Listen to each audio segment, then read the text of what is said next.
有一种人，这辈子从来没烧过一炷香，从来没念过一句佛号，但当你真正了解他的时候，你会发现他距离觉悟可能比那些天天敲木鱼、日日跪佛前的人还要近得多。你有没有觉得这说法太颠覆了？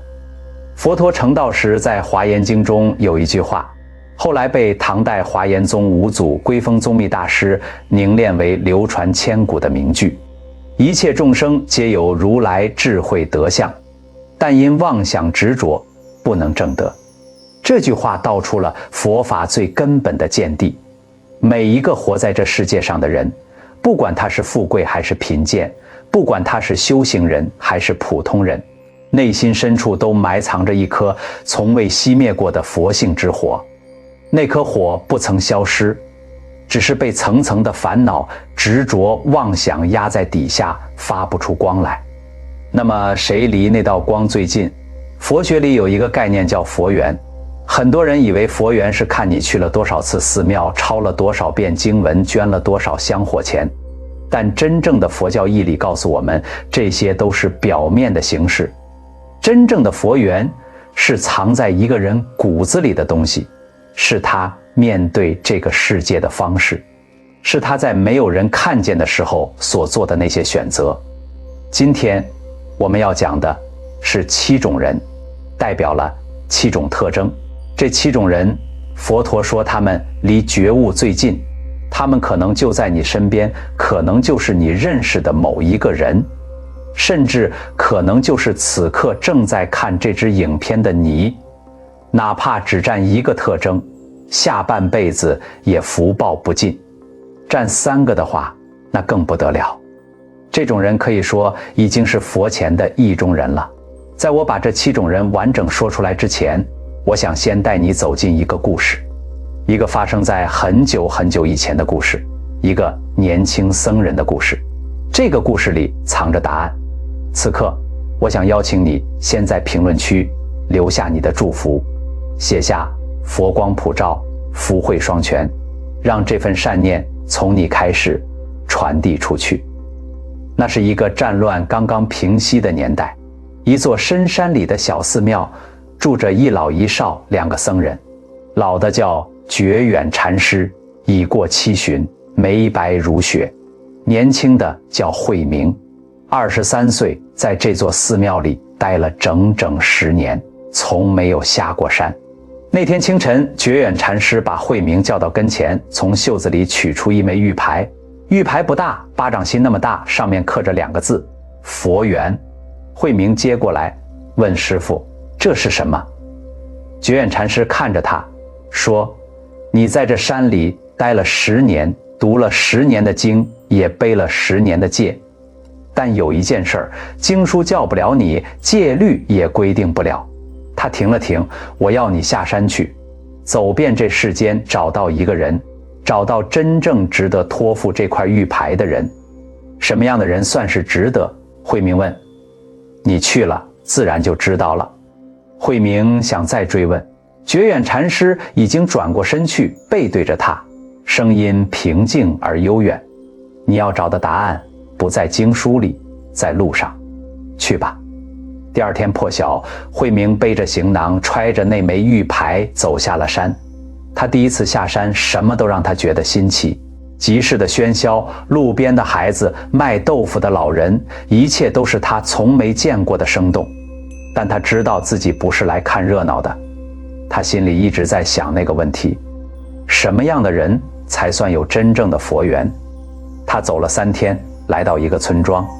村庄边上有一片稻田，收割季节刚刚过去，金黄的稻草堆在田埂2侧。一个老农正弯着腰，在2片田的交界处，用锄头把原本已经清除的田界又重新描了一遍，细心地把越过界的土坯拨回自己这边。慧明觉得奇怪，走过去问：“大伯，你这是在做什么？”老农抬起头，满脸皱纹：“我再把多占的土还回去。”多占了多少？老农指着地上，也就这一点点。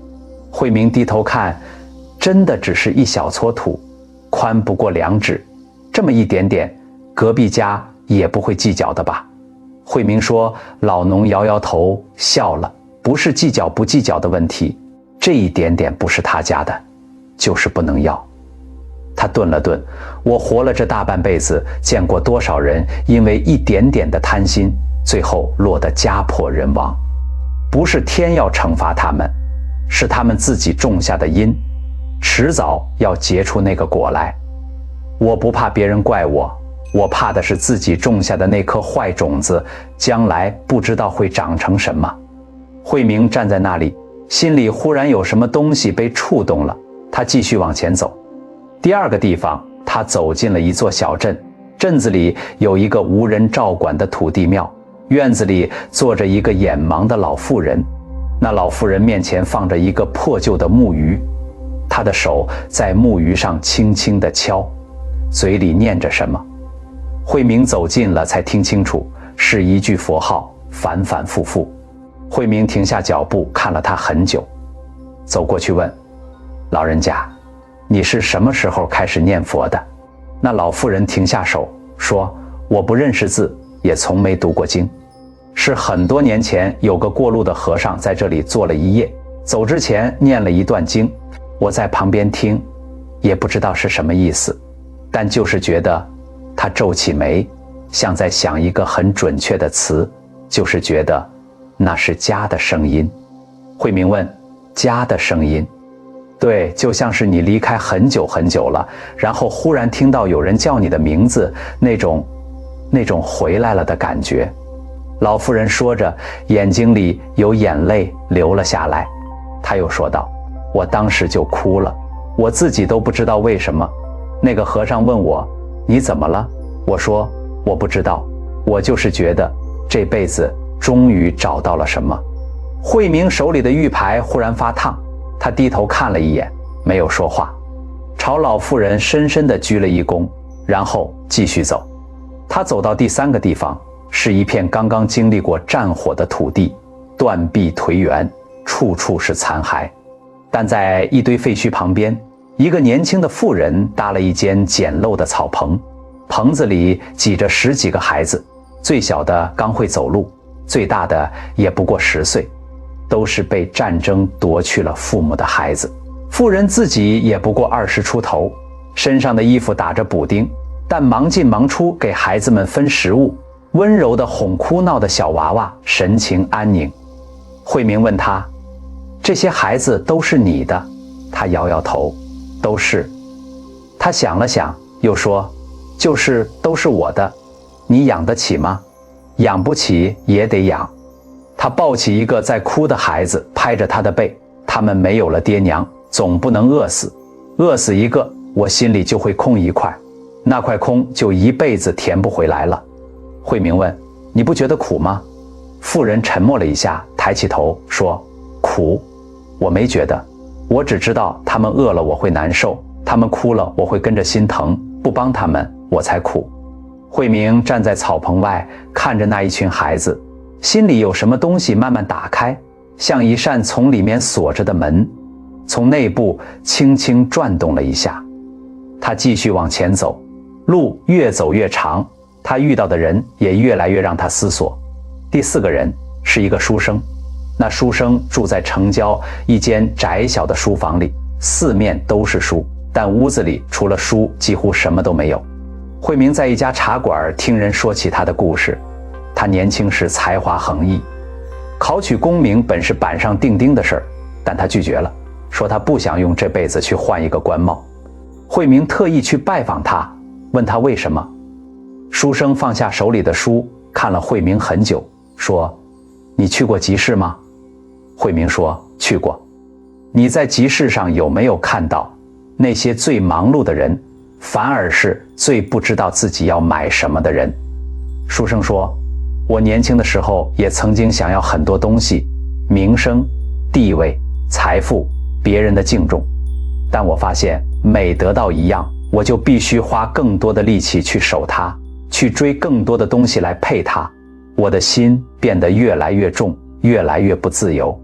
他停下来，后来有一天，我坐在这里什么都不做，只是看窗外的一棵树，我看了很久，忽然发现那棵树比我快乐得多。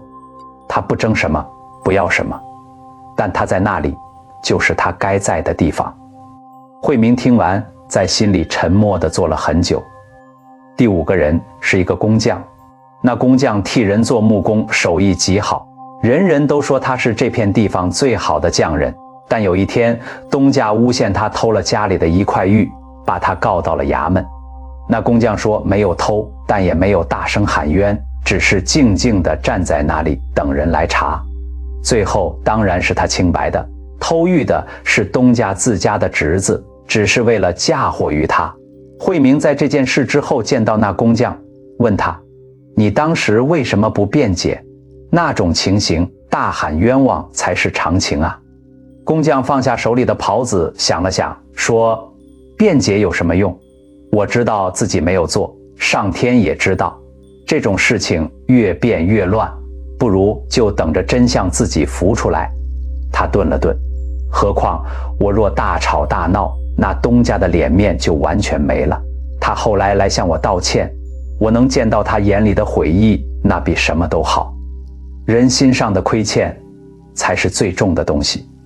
慧明听完，低着头走了很久，走了很远，才抬起头来。第6个人是他在山路上遇见的一个少年。那少年背着一个大包，走在崎岖的山道上，脚上磨破了，但眼神里有一种慧明从没见过的东西，是那种内心有火的人才有的眼神，明亮专注，不肯熄灭。慧明问他去哪里，少年说他要去100里外的一座寺庙，那里有一位大德高僧，他要去求法100里。你走了几天了？5天。慧明看了看他脚上的伤，说何必这样，你在家里读书也是一样的。少年摇摇头，神情很认真。不一样的，经书是别人用生命写下的东西，但那些文字传到我这里，很多东西已经传不到了。我要去找一个真正懂的人，让他告诉我那些空白之处到底是什么。他抬头看了看天，我爸说我傻，用来走路的钱购买好多书了。但我觉得有些东西你不走那段路，永远不会懂。慧明握着玉牌的手轻轻地颤了一下。第7个人是他在一座城市里遇见的商人。那商人在当地很有名，不是因为他有钱，而是因为他做善事。他每个月固定去孤儿院送粮食，逢年过节亲自去探望老人，甚至给流落街头的人安排落脚的地方。但当地的老人悄悄告诉慧明，这个人以前不是这样的。3年前他的独子出了意外，死的时候才12岁。那之后他整整1年没有说话，只是坐在家里，坐在儿子住过的那个房间里，坐了整整1年。后来有一天他忽然走出来，开始做这些事。慧明去见他，问他为什么改变了。那商人坐在那里，脸上有一种经历过极大的痛苦之后才会有的平静。他说，我儿子走了之后，我觉得整个世界都是假的。我拼命赚的钱，我盖的房子，我以为最重要的东西全部都是假的，只有那种失去的感觉是真的。他停了停。后来我开始想，世界上有多少人跟我一样失去了最爱的人，却没有人陪。我儿子走的时候身边有我，但有多少孩子走的时候什么都没有。我一想到这里，我就坐不住了。我没办法让我儿子回来，但我可以让别的孩子不那么孤单。他说完，看着慧明，眼睛里有泪。你说这算什么？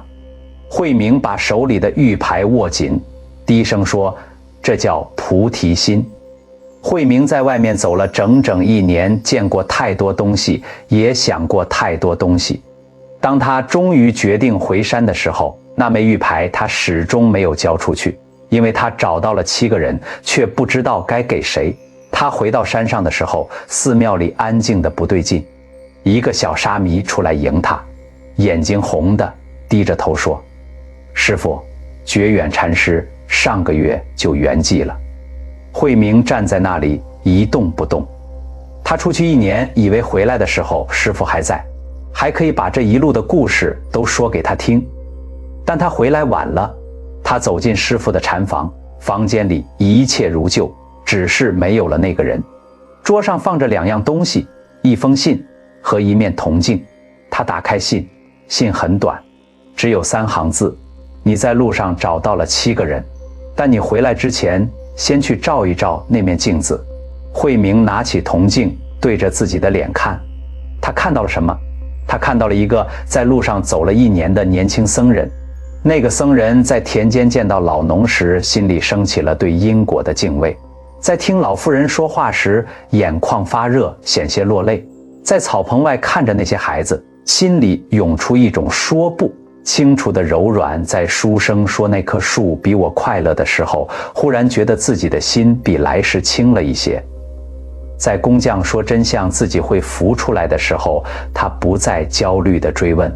在少年的眼睛里，他看见了自己年少时那道曾经有过，后来被漫长的修行岁月慢慢压下去的光。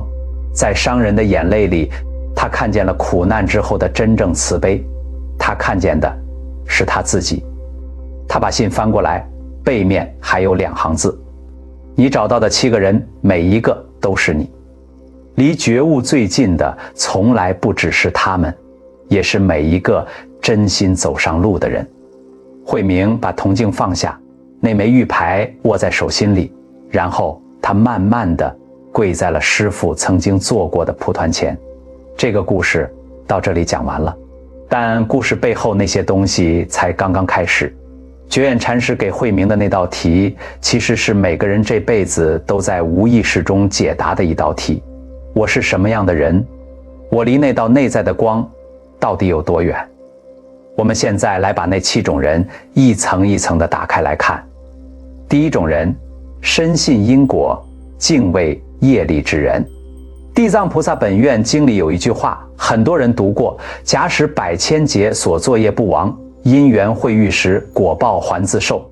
翻成白话就是，不管过了多少时间，你所做的事情所种下的种子，它不会消失。等到因缘聚合的那一天，果报自然成熟，没有任何力量可以让它消失。这句话听起来让人不安，但真正理解它的人却会从中得到一种奇特的安定。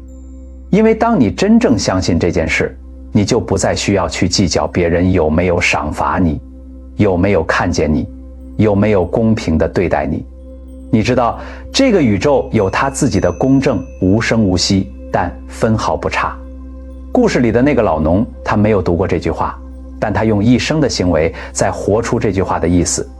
他比任何人都更清楚一个道理：每一个起心动念，每一个细小的选择，都是在为自己未来的处境种下种子。那一点点多占的土看起来微不足道，但他知道这世间的账从来不是只算眼前的大事的。菩萨为因，众生为果。普通人总是等到坏事发生了才后悔，才害怕，而真正有智慧的人，害怕的是那个因的起点，害怕自己在那个没有人看见的瞬间做了一个错误的选择。这种敬畏不是出于恐惧，而是出于对这个世界深深的尊重。一个真正深信因果的人，他的人生会有一种别人身上没有的踏实感。这种人哪怕外在的命运还没有出现转机，内心已经是清净的，已经是自由的了。第二种人，闻法欢喜，亲近三宝之人。妙法莲华经里说，一切善根都是多生累世所积，今生遇到佛法而生欢喜，是宿世善根之所感应。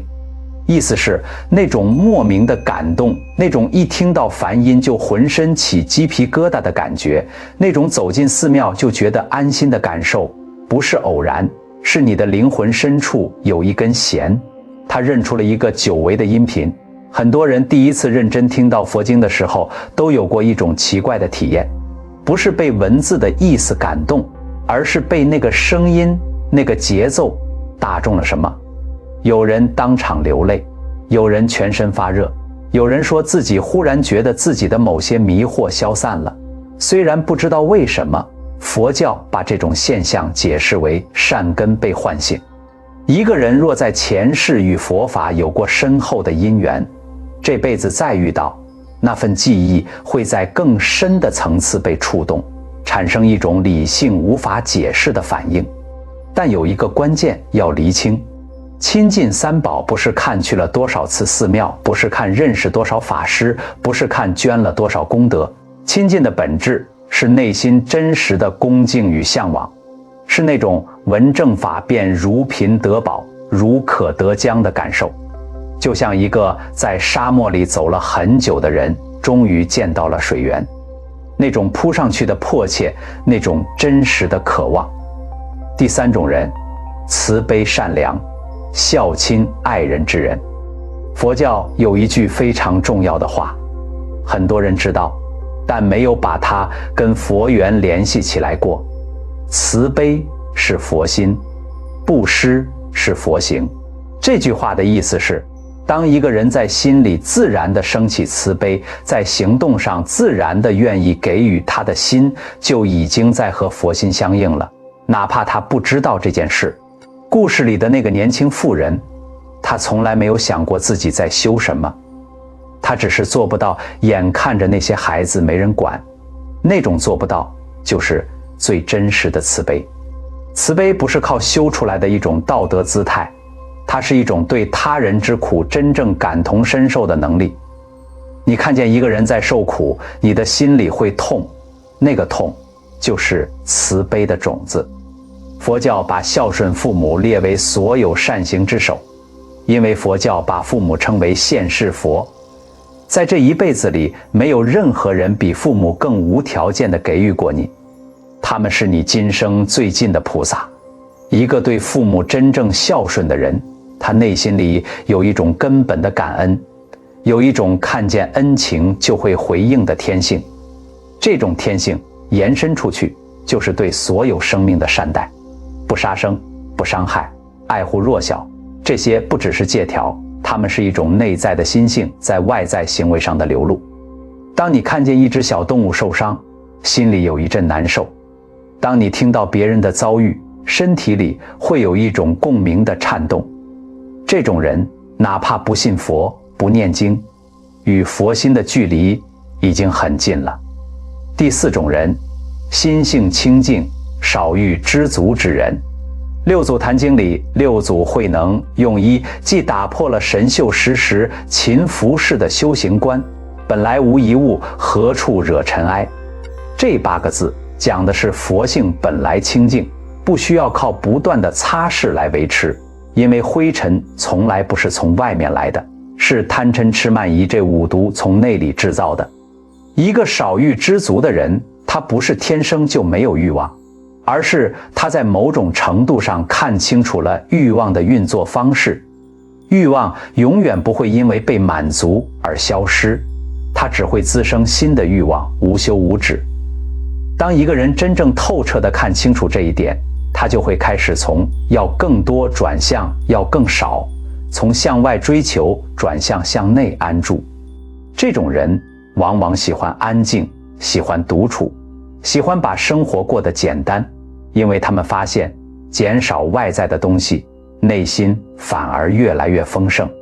他们不和人攀比，不会因为别人有什么而心里不平，不会因为自己少了什么而焦躁不安。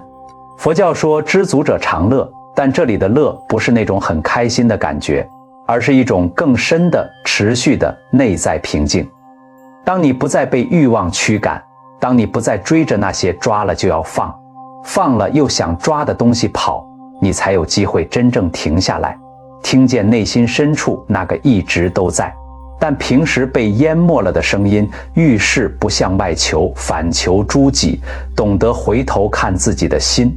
这种自省的能力是修行最核心的能力之一，因为所有的问题追根溯源都在心上。第5种人，谦卑柔和、忍辱包容之人。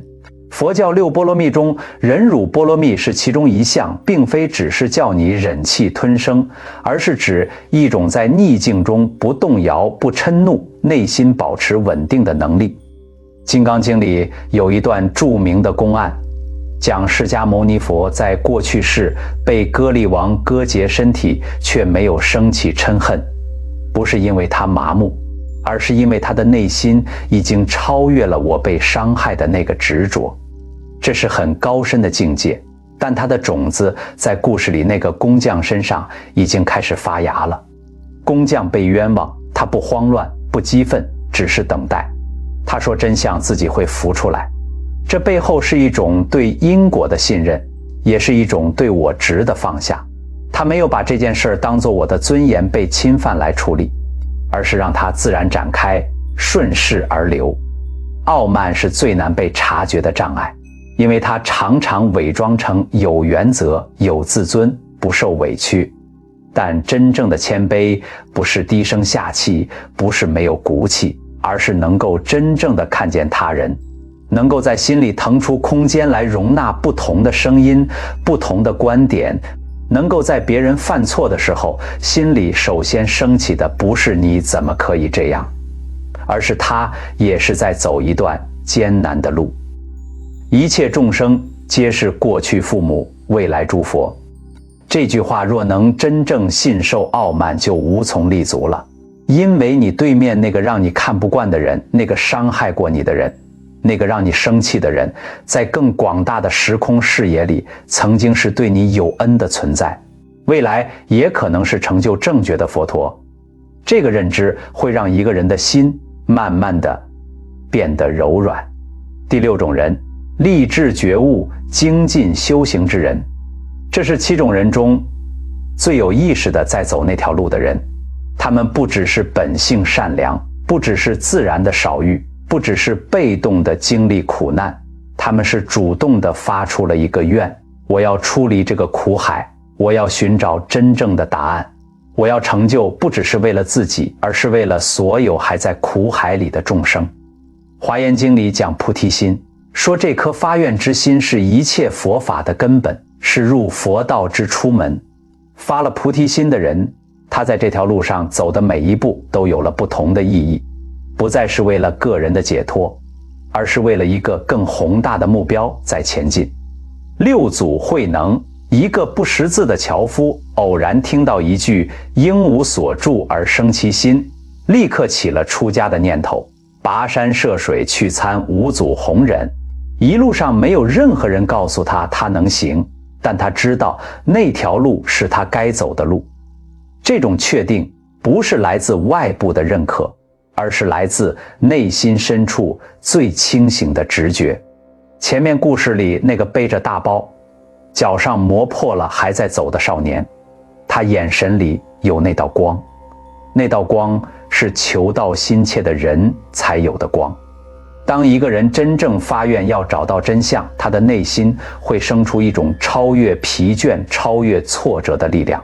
他不是在坚持，他是在回家。第7种人，历经苦难、大彻大悟之人。烦恼即菩提，苦难是道场。这句话，如果你没有真正经历过大苦难，很难懂。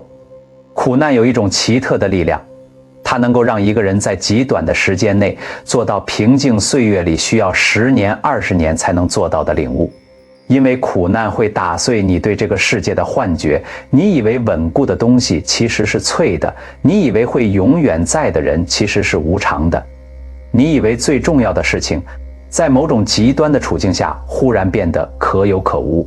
那个失去独子的商人在儿子走后的那1年里，他经历了某种程度上的心死，但佛教里说，这种心死有时候是另一种形式的觉醒的开始。当你原有的所有世界观都崩塌了，当你再也抱持不了原来那套好好努力、成功得报的信仰，那个空洞里反而有可能长出完全不同的东西来。苦难不是证明你佛缘深的先决条件，但历经苦难之后还能转化，还能放下，还能把那份痛苦变成对他人的慈悲。这样的人内心已经经过了一场炉火的淬炼，他的智慧是从最真实的代价里长出来的，坚硬透明，不会轻易被动摇。现在我们来到这个话题最核心的那一层，佛缘深浅，看心不看相。这句话说起来简单，但它背后埋藏的是整个佛法对形式与本质关系的根本立场。你有没有见过这样的人？他们皈依了，每天念经，寺庙去得勤，但遇到利益的时候翻脸比谁都快，在人前慷慨布施，在人后算计精明，口中说众生平等，心里对某些人的轻视藏都藏不住。这不是在批评任何人，而是提出一个问题：当外在的形式与内在的心性背道而驰，那些形式到底在建构什么？坛经里记载，六祖慧能说了一句让人震惊的话：若真修道人，不见世间过。真正在修行路上有所成就的人，眼睛里看出去不会处处都是别人的过失，因为当你内心清净到某种程度，你看见的世界就会是不同的。不是因为世界变了，而是看的那双眼睛变了。反过来说，当一个人的心是善良的、慈悲的、谦卑的、敬畏因果的，他哪怕从未踏入寺庙，从未拿过念珠，他的心已经在和佛性相应了。因为佛性本来就在他心里，不需要从外面搬进来，只需要把遮蔽他的那些东西一点一点地移开。贪、嗔、痴、慢、疑，这五毒是遮蔽佛性的那些层叠的灰尘。贪欲让心不得清净，嗔怒让心不得柔软，愚痴让心不得明亮，傲慢让心不得开放，疑心让心不得稳定。而我们前面讲的那7种人，他们的生命方式每一种都在对应的消解其中一样或多样。深信因果的人在消解贪与疑，闻法欢喜的人在消解痴与疑，慈悲善良的人在消解嗔与慢，少欲知足的人在消解贪与嗔，谦卑忍辱的人在消解慢与嗔，精进求道的人在综合的对治五毒，历经苦难大彻大悟的人是被生命本身完成了一次从外到内的洗涤。这不是巧合，这是一个完整的内在系统。但这里有一个更深的问题要问：普通人怎么知道自己有没有这些特质？我们对自己的判断往往是偏颇的。自以为慈悲的人，有时候只是需要被需要；自以为谦卑的人，有时候只是在用沉默来回避冲突；自以为少欲的人，有时候只是在用淡泊来掩盖更深的失望。所以佛教强调关心，不是看你做了什么，而是看那件事背后你的起心动念是什么。当你帮助别人的时候，心里有没有期待回报？当你选择沉默的时候，是真的放下了，还是在积攒怒气？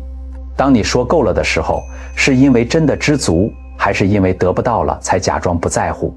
这种自我观察才是真正修行的起点，不是做给别人看的修行，不是积累给自己看的功德清单，而是在自己最私密的内心角落里对自己诚实。回到前面故事中慧明的那面铜镜，为什么师父要他照镜子？因为真正的修行最终都是一场与自己的相遇。你在外面的世界里所有的感动，所有的震撼，所有的学习，如果不能最终落回到我是谁，我在怎么活这个问题上，他们都只是过路的风景，看过就散了。那7个人，老农、盲眼老妇、年轻妇人、书生、工匠、少年、商人，他们每一个都是慧明内心里某一个维度的自己。当他走过那段路，看见他们，被他们触动，那触动之所以发生，正是因为他自己内心深处也有那些东西：因果的敬畏，对法的渴望，对众生的柔软，对欲望的清醒，对委屈的包容，对道的执着，对苦难的转化，他已经有了，只是还没被自己完整的看见。这或许也是我们每一个人此刻的状态。我们所有人都已经拥有佛性，只是还没有真正的照见它。真正的佛缘是藏在你日常生活的每一个细节里的，它藏在你选择不说那句刻薄话的那一刻，藏在你在没有人看见的情况下仍然选择诚实的那一刻，藏在你看见别人受苦心里涌出那一阵难受的那一刻，藏在你放下一件执着已久的事情忽然觉得心里轻了的那一刻。这些时刻看起来微不足道，但它们是真实的，它们是你和那道内在的光最近的距离。佛说众生皆有佛性，但7种人离觉悟最近，不是因为他们特别幸运，不是因为他们比别人更有资格，而是因为他们在各自的生命里用各自的方式在做着同一件事，移开那些遮蔽自己本来面目的东西，让那道本来就在的光慢慢的透出来。你是哪一种人，或者你想成为哪一种人？其实这2个问题最终可能是同一个问题，因为你此刻在思考这件事已经是一个开始了。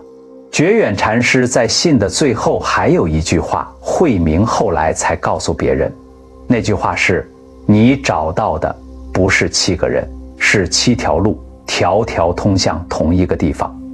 那个地方有一个名字，叫做本心。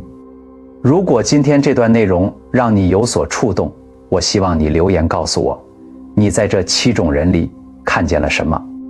或者你可以告诉我，你遇过哪一种人让你觉得，哦，这个人他是有佛缘的。每一个留言都是一次真实的连结，也是一次属于你自己的内在回望。如果你觉得这段话值得被更多人听见，把它分享出去，不是为了传播什么，而是因为有时候一句话传到了对的人耳里，可能就是那个人今天最需要的那一点光。点个喜欢，随喜我们的频道，我们继续在这里一起走那条值得走的路。